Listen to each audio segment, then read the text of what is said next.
بسم اللہ الرحمن الرحیم. آج ہمارے ساتھ اسلام آباد سے فاروق عادل ہیں جو برسہ برس کراچی میں رہے اور آج ٹی وی سے وابستہ رہے.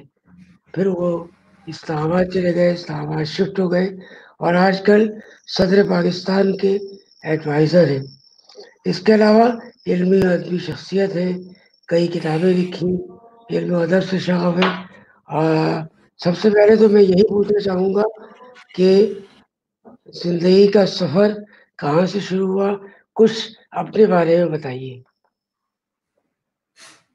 زندگی کا سفر تو ویسے ہی شروع ہوا جیسے ہر آدمی کا ہوتا ہے.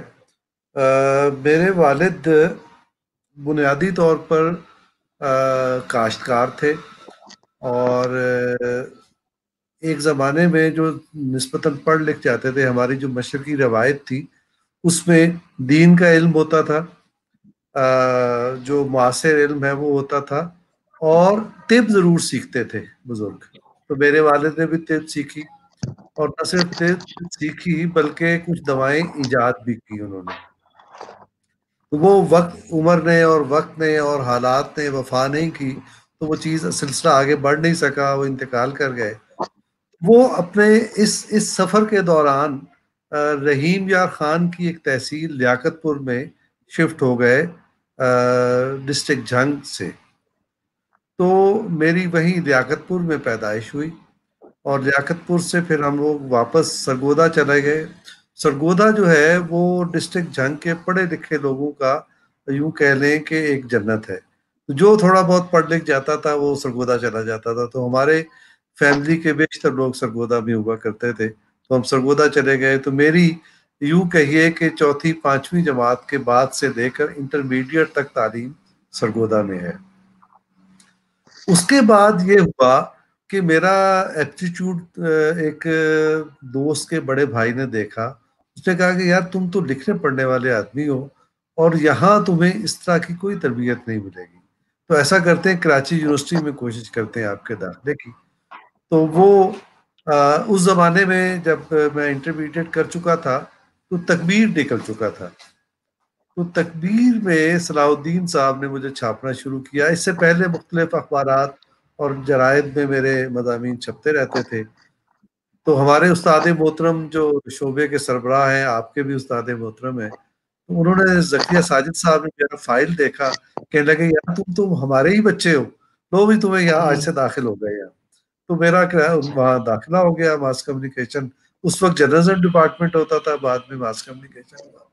تو میری مادر علمی جامعہ کراچی ہے، پھر شعبہ ابلاغ عامہ ہے، اور میرے اساتذہ اور میرے بزرگ ذکیہ ساجد صاحب ہیں، متین الرحمان مرتضیٰ صاحب ہیں، ڈاکٹر طاہر مسعود ہیں، نثار احمد زبیری صاحب ہیں. تو یہ ان بزرگوں کی سامنے زانوئے تلمذ طے کیا اور جو کچھ سیکھا یہ ان کا فیض ہے. لکھنے پڑھنے میں زیادہ تر کن چیزوں میں توجہ دی آپ نے اور کس صنف کو اپنایا؟ نثر میں کیا لکھتے رہے؟ دیکھیے، ایک دفعہ کہانی بیان کر رہے تھے عطا اللہ قاسمی اپنی، تو کہنے لگے کہ میں نے کچھ پلان نہیں کبھی کیا، بس قدرت فطرت جس طرف لے گئی ہم چلتے چلے گئے. تو میرا خیال یہ ہے کہ یہ صرف قاسمی صاحب کا تجربہ نہیں ہے، ہر ایک کا تجربہ ایسا ہی ہوتا ہے. تو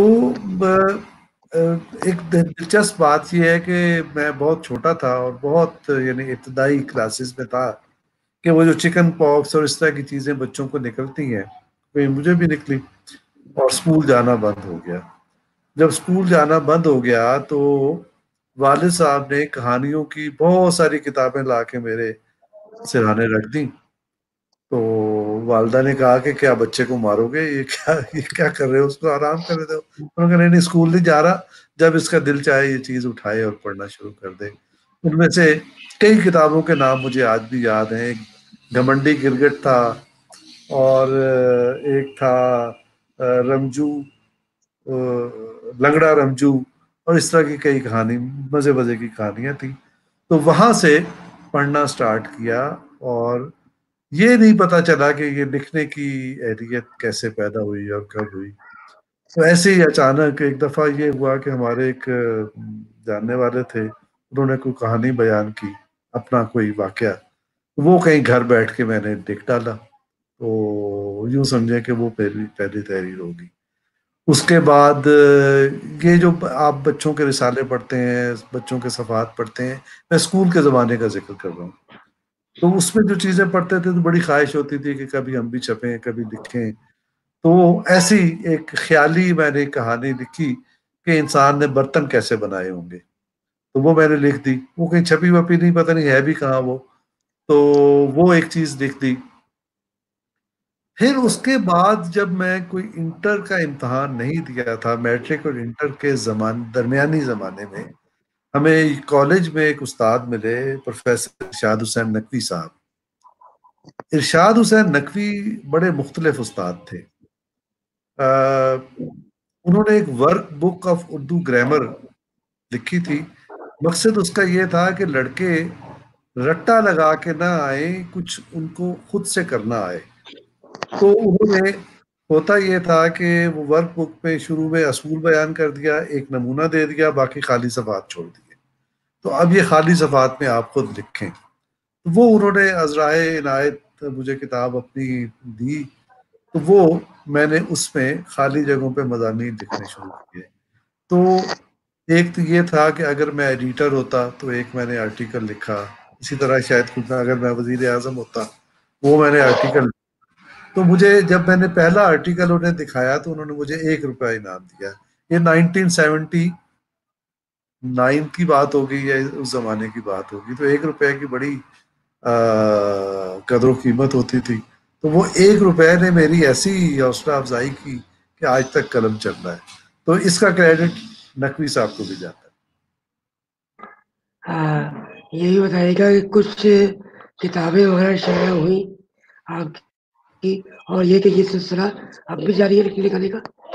جی بالکل، یہ تو ایسا لگتا ہے کہ یہ زندگی کا وظیفہ ہو گیا ہے لکھنا، اور جب تک آپ لکھیں نہیں اور جب آپ اچھا لکھ لیں تو شبیر ابن عادل صاحب، آپ بڑے سینئر ہیں، آپ کو خود اندازہ ہوگا کہ آدمی کیسا لطف محسوس کرتا ہے، دیر تک لطف محسوس کرتا ہے جب آپ اچھا لکھ لیں۔ تو سچی بات یہ ہے کہ یہ اس لطف نے، یہ ایڈکشن ہے لکھنا، تو یہ لطف آدمی سے لکھواتا ہے، تو ہم لکھتے ہیں۔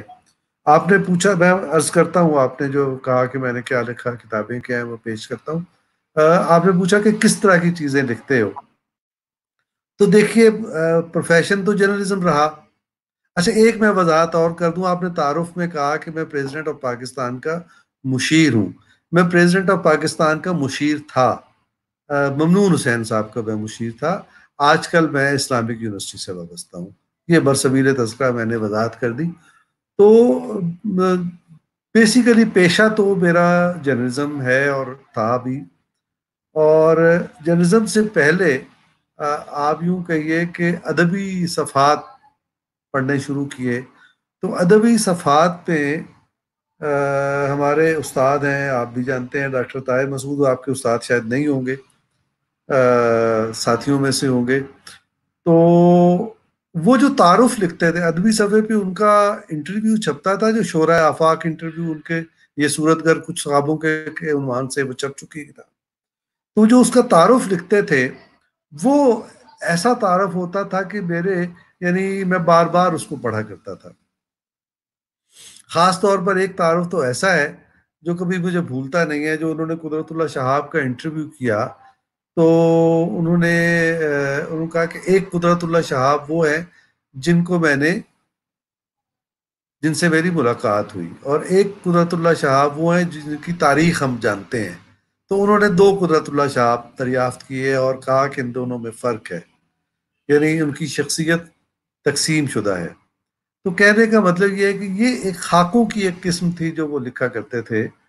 تو میرا، یعنی جب میں نے کالم لکھنے شروع کیے اخبار میں، تو 2 طرف میری توجہ مبذول ہوئی۔ نمبر 1 سفر نامے کی طرف، تو میں نے کالموں کے ذریعے سفر نامے لکھ ڈالے، اور خاکوں کی طرف ہوتا یہ تھا کہ کوئی فوت ہو گیا یا کوئی واقعہ ہو گیا تو آپ کو یاد آئی اور آپ نے خاکہ لکھ دیا۔ تو میرا پہلی کتاب میرے پاس اس وقت ہے، اگر آپ دیکھ سکیں، یہ ایک امریکہ کا سفر نامہ ہے، ایک آنکھ میں امریکہ.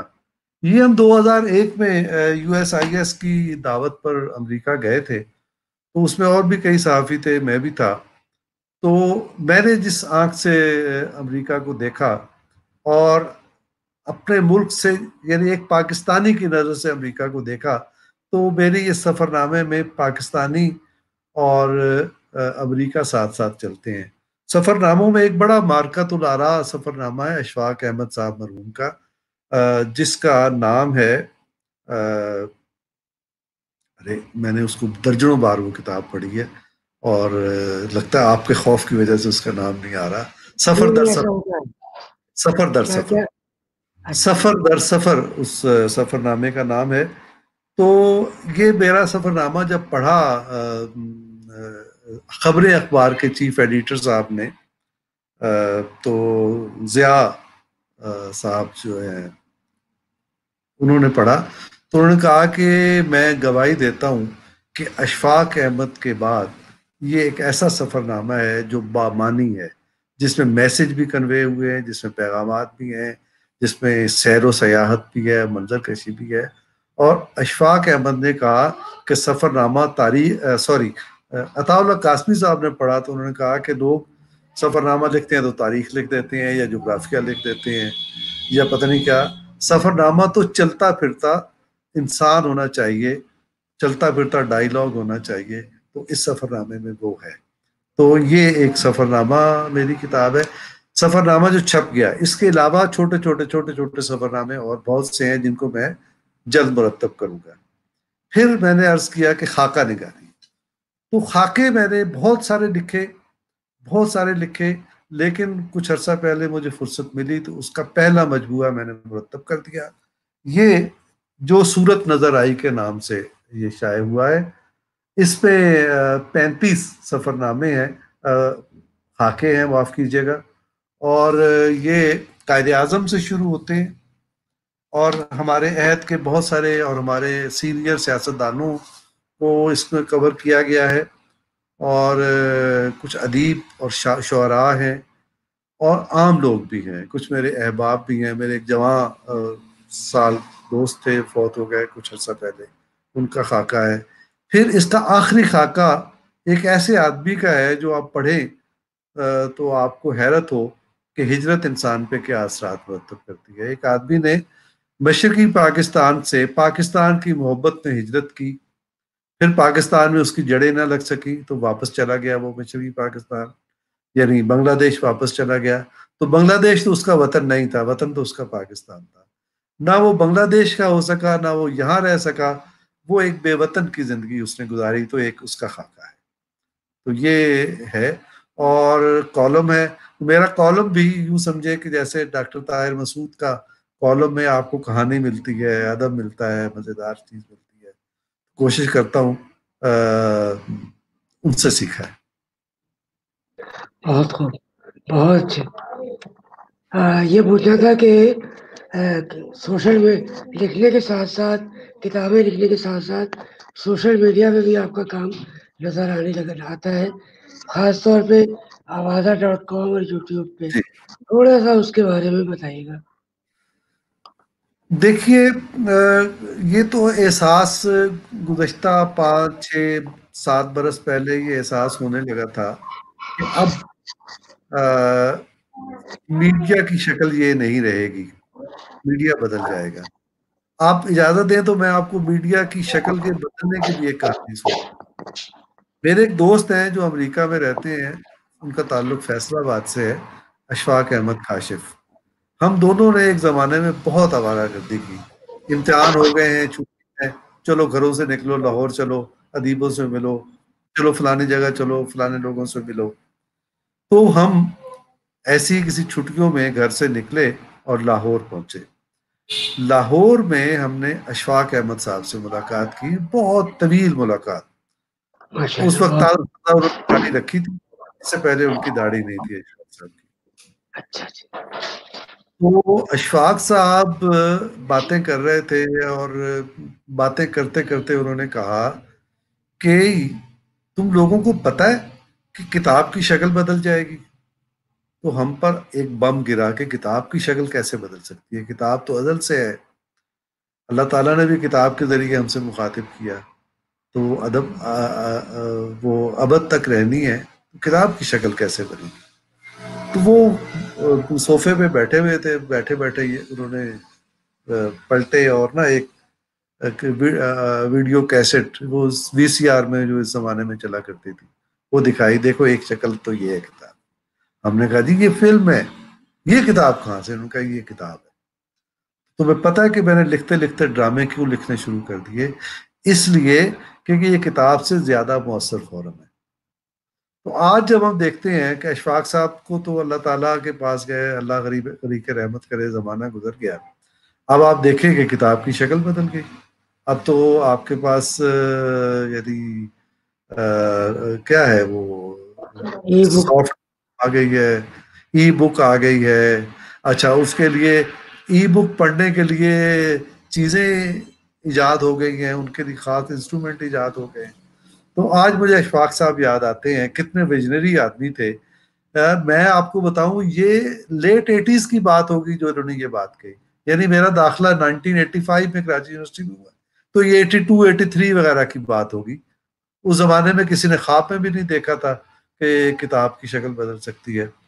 تو گزارش یہ ہے کہ 5-7 برس پہلے یہ احساس ہوا کہ اخبار، رسالہ اور ایون ٹیلی ویژن، ان سب چیزوں کی شکل تو بدلنی ہے، لیکن کچھ فرصت نہیں تھی، کچھ ہمت نہیں پڑتی تھی. اور سچی بات یہ ہے کہ اب تو روزگار کا بھی جو ہے نا سلسلہ جو ہے وہ شاید ان چیزوں کے ساتھ وابستہ نہ رہے، آپ کو نئی چیزیں لانی پڑیں گی. تو یہ سوچ کر میں نے یہ لانچ کی آوازہ.com اور یوٹیوب چینل، اس کا نام بھی آوازہ ہے. تو اس کے ذریعے اس کے میں نے جو یوں سمجھیے کہ موٹو رکھا ہے، اس کو خبر و نظر ہے، تہذیب ہے، ادب، ثقافت، شاعری، تصوف اور زندگی سے متعلق جتنی بھی چیزیں ہیں ان سب کو اس میں شامل کرنے کی کوشش کی ہے. تو آپ نے دیکھا آوازہ، آپ نے میری بہت حوصلہ افزائی کہی. آپ بتا سکتے ہیں کہ یہ کیسا جا رہا ہے اور اس کا فیوچر کیا ہو سکتا ہے؟ بہت عمدہ ہے، بہت اچھا ہے، اور فیوچر ظاہر ہے انہی چیزوں کا ہے. میں نے اس کا سرسری طور پہ جائزہ بھی لیا اور کچھ چیزیں پڑھی، اور کچھ آپ کی مہربانی سے کنٹریبیوشن بھی میرا رہا نیوز جی، کے آپ کی تک بہت اور مہربانی. رپورٹاج کے تک، اور انشاءاللہ آئندہ بھی رہے گا. انشاءاللہ. یہ سب چیزیں اپنی جگہ پہ مختلف میڈیم بدلتے رہیں گے. کتاب کاغذ کی صورت میں بھی رہے گی، کتاب پی ڈی ایف ای بکس کی شکل میں بھی رہے گی، جیسے آپ نے کہا تفصیل بیان کی. یہ پوچھنا تھا کہ انسانی معاشرے میں کتاب کی اور خاص طور پہ علم کی کیا اہمیت ہے؟ اب آپ نے ایک کام یوں کیا ہے کہ ایک چیونٹی پر پہاڑ کا بوجھ رکھ دیا ہے. میرے پاس کی بات نہیں ہے کہ میں اتنے بڑے موضوع پر اظہار خیال کر سکوں، لیکن ایک چھوٹی سی بات میں آپ کی گزشتہ گفتگو کے ریفرنس سے کرنا چاہتا ہوں. آپ نے ابھی فرمایا کہ کتاب تو انشاءاللہ کاغذ والی بھی رہے گی. دیکھیں، مجھے نہیں پتا کہ آنے والی جنریشن کے ساتھ کیا ہوگا، کیونکہ میرے بچے جو آج کل سکول، کالج، یونیورسٹی میں پڑھتے ہیں، تو ان کی تو سارے کا سارا سلیبس کی کتابیں ان کے ٹیلی فون میں ہیں. انہوں نے اچھے نمبروں سے پاس کیا، اچھی کارکردگی دکھائی ٹیلی فون سے پڑھ پڑھ کے. تو میرے لیے تو یہ بڑی حیرت انگیز بات ہے. تو پتہ نہیں کیا ہوگا، لیکن کاغذ کی کتاب جو ہے، کاغذ کی کتاب بس اللہ تعالیٰ کی ایک نعمت ہے. کتاب ہاتھ میں آئے، آپ ٹیک لگا کے بیٹھیں، اس کی ایک خوشبو ہے، لفظوں کا ایک جادو ہے. تو وہ تو خوف آتا ہے کہ یہ کیسے ہوگا کہ کتاب نہیں رہے گی. کتاب تو انشاءاللہ رہے گی، اور کتاب ہی سے زندگی ہے، کتاب کے بغیر تو کوئی زندگی نہیں ہے. اور یہ جس علم کا آپ ذکر کر رہے ہیں، تو علم کا تعلق تو انسان کے ساتھ ہے، اور یوں کہیے کہ ہمیں اس دنیا میں بھیجا ہی اس علم کے لیے ہی ہے. تو جو ہماری وحی ہے وہ بھی اقرا سے شروع ہوتی ہے کہ پڑھ، تاکہ تمہیں خبر ہو. تو علم اگر نہیں ہوگا، ہم دیکھیں ہم پاکستان میں ہیں، اور پاکستان میں آج کیا ہوا کہ کراچی میں لاک ڈاؤن زیادہ سخت کر دیا گیا. سبب کیا ہے؟ اس کی بہت ساری مجبوریاں ہوں گی، لوگوں کی ضروریات ہوں گی، بے روزگاری کے مسائل ہوں گے، بہت کچھ ہوگا. لیکن سچ یہ ہے کہ کراچی میں لاک ڈاؤن آج اس لیے سخت کرنا پڑا کہ وہ آگاہی نہیں ہے جو کسی ترقی یافتہ معاشرے میں لوگوں کو ہو سکتی ہے. تو وہ آگاہی کس سے پیدا ہوتی ہے؟ وہ علم سے پیدا ہوتی ہے، اور یہ علم انسان کو آگے بڑھنے کا راستہ فراہم کرتا ہے. ہم بہت سارے معاملات میں ہماری سوسائٹیز پیچھے ہیں. ہم جمہوری معاملات میں پیچھے ہیں، ہم سیاسی معاملات میں پیچھے ہیں، ہم سائنسی ترقی میں پیچھے رہ گئے. ہم مثال کے طور پہ آج میں آپ کو ایک چھوٹی سی مثال دیتا ہوں. میں بھارت کی مثال مجھے دینا کبھی اچھا نہیں لگتا، مجھے تکلیف ہوتی ہے، اس لیے کہ وہ بڑے کم ظرف اور چھوٹے دل کے لوگ ہیں. لیکن آج میں نے ایک کمال چیز دیکھی. میرے کچھ دوستوں نے ایک 4 منٹ کی مجھے فلم فارورڈ کی ہے، جو بھارت کے مختلف ٹاپ کے جو اداکار ہیں انہوں نے اپنے اپنے گھر میں بیٹھ کے بنائی ہے، اور اس کی پروڈکشن کر کے دنیا بھر میں پھیلا دیا گیا ہے. امیتابھ بچن صاحب گھر میں اپنی اینک تلاش کر رہے ہیں، اور اس اینک کو امیتابھ بھی تلاش کر رہے ہیں، ان کی بیگم بھی تلاش کر رہی ہیں، ان کے احباب بھی اپنے اپنے گھروں میں تلاش کر رہے ہیں، اور بالآخر وہ مل جاتی ہے. بڑی انٹرسٹنگ. یہ ہو سکتا ہے کہ میں نے اس کی کہانی اتنی انٹرسٹنگ نہ بتائی ہو، لیکن اس کا انجام جب سامنے آتا ہے کہ وہ آخر جب ان کی اینک مل جاتی ہے تو اس سے پوچھتے ہیں کہ بھائی آپ یہ دھوپ کی اینک کیوں تلاش کر رہے ہیں؟ انہوں نے کہا کہ اس لیے تلاش کر رہے ہیں کہ آج کل تو گھر سے باہر جانا نہیں ہے کیونکہ لاک ڈاؤن ہے اور باہر تو موت ہے. اور ہو سکتا ہے کہ یہ اینک کہیں گم ہو جاتی تو میں سوچتا تھا تلاش کر کے حفاظت سے اپنی دراز میں رکھ دوں تاکہ کھو نہ جائے. تو ایک تو انہوں نے یہ پیغام دے دیا اتنے خوبصورت طریقے سے. دوسرا انہوں نے یہ بتایا کہ ہم نے یہ فلم بنائی کیوں. انہوں نے کہا جی ہمارا ایک خاندان تو اداکاروں کا ہے، لیکن ان اداکاروں کے علاوہ وہ بہت سارا ٹیکنیکل عملہ جو اس صنعت کے ساتھ وابستہ ہے آج کل بے روزگار ہے. ہم نے یہ فلم ان کے لیے بھی بنائی ہے تاکہ ان کی روٹی چل سکے. تو یہ جو شعور کی یہ سطح ہے ہمارے ہاں. شبیر ابن عادل صاحب، مجھے بہت افسوس سے کہنا پڑتا ہے کہ ہم اس میں کہیں پیچھے ہیں. اس کی بنیاد بھی علم ہی ہے.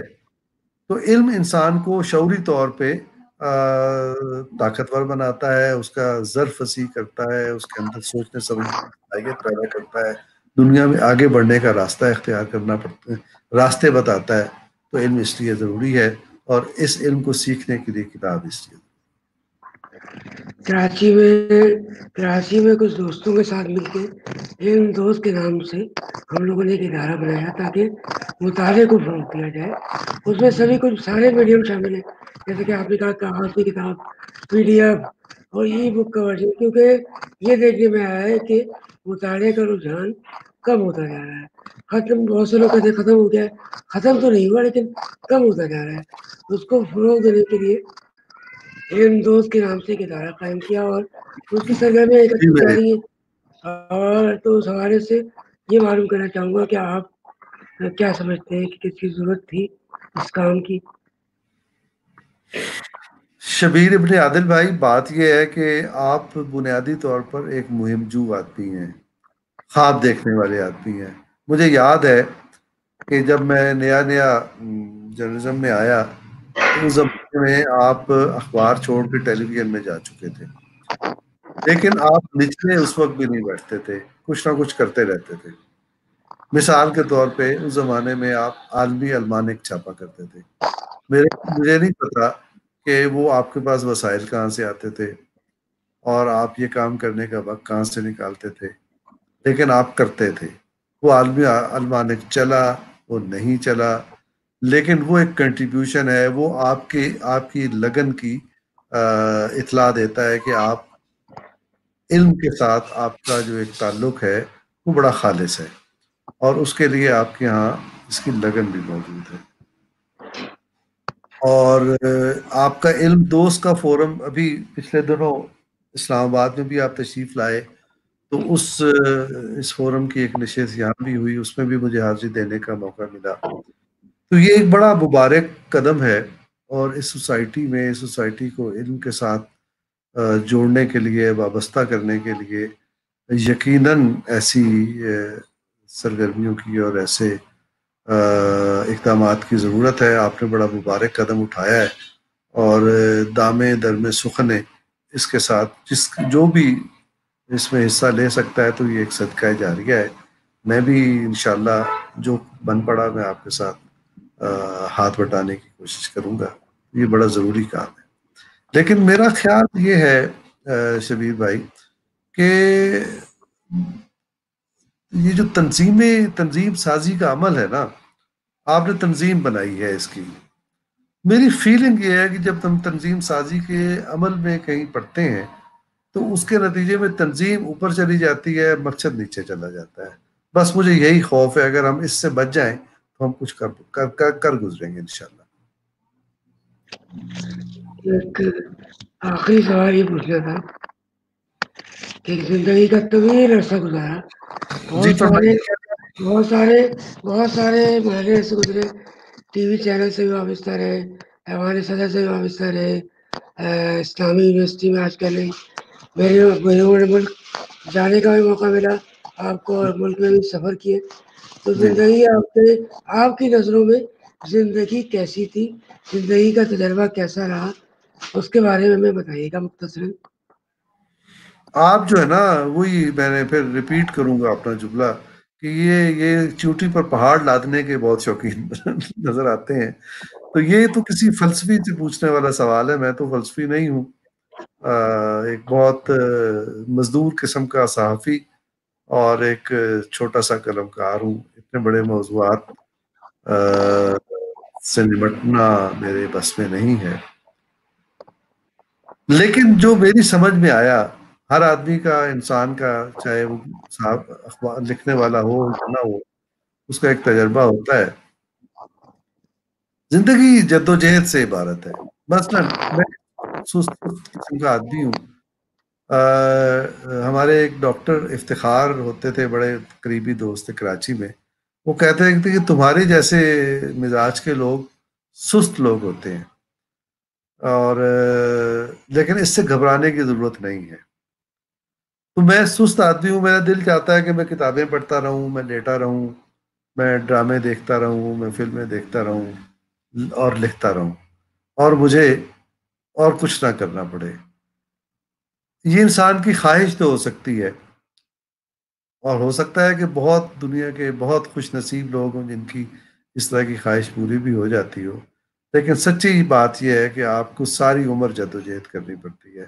آپ جدوجہد نہیں کرتے تو یوں سمجھیے کہ پھر زندگی آپ کے ساتھ آپ سے انتقام لینا شروع کرتی ہے۔ تو جدوجہد کبھی ختم نہیں ہوتی، یہ جاری رہتی ہے۔ ہم سوچتے ہیں کہ یہ کام کر لیا تو اس کے بعد اب مزے کریں گے بیٹھ کے، نہیں، اس کے بعد ایک اور آپ کو دیوار پہ چڑھنا ہوتا ہے، ایک اور دریا کا سامنا ہوتا ہے، پھر اس کے پار اترنا ہوتا ہے۔ یہ جدوجہد سے ہی عبارت ہے، جدوجہد سے ہٹ کے کچھ نہیں۔ بہت بہت شکریہ آپ کا۔ آپ کا یہ بہت تھے شکریہ۔ فاروق عادل صاحب اسلام آباد سے، اور ہمہ جہتی شخصیت کے مالک، جیسا کہ گفتگو کے دوران بھی ذکر ہوا، انشاءاللہ تعالیٰ پھر آئندہ کبھی ایک اور نشست ہوگی، کیونکہ بہت ساری ایسی باتیں تھیں، بہت سارے ایسے پہلو تھے جو اجاگر نہیں ہو سکے، اور بہت ساری ایسی چیزیں تھیں جو تھی تو ان کی زندگی سے متعلق، لیکن بہت ساری اس کے پہلو ایسے تھے جو عام لوگوں کے لیے فائدہ مند ہیں، اور ظاہر دوسروں سے آدمی سیکھتا ہے۔ اسی کے ساتھ ہی میں آپ سے اجازت چاہوں گا۔ اللہ حافظ۔